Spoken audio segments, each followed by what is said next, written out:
Hello, welcome to my video, and today I'll be showing you how I got this peachy coral look. I started with the Morphe O2 palette and I went in with that deep orange terracotta shade and went into my crease and I blended that out all through my crease. Blend. Went into the Warrior 2 by Juvia's Place, used the shade Zama, which is a lighter orange shade. Used that to blend out that other deeper orange. Blend.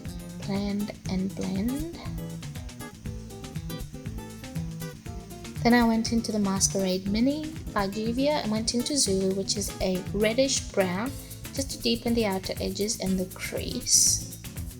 And to deepen it further, I went into the Nubian 3 and used that brown shade, but it wasn't deep enough, so I went back in and used the Morphe O2 palette and went in with that deeper reddish brown.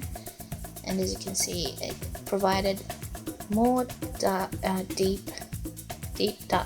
deepness into the outer corner and as well into the crease. And then I went back in with the initial orange and just to blend all those shades in together.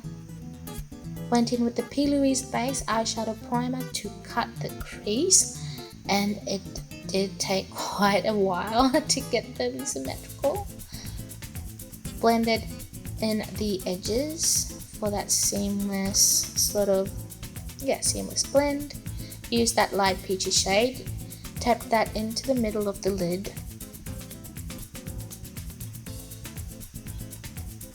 Went back into Warrior 2, used that white and khaki greyish sort of shade for the inner corner. And then blending all that in again. And then I went in with the thin liner just on the waterline to define that waterline, and what do you know, voila, all done. I hope you enjoyed the mini little tutorial, and I'll see you in the next one. Thank you for watching. Bye.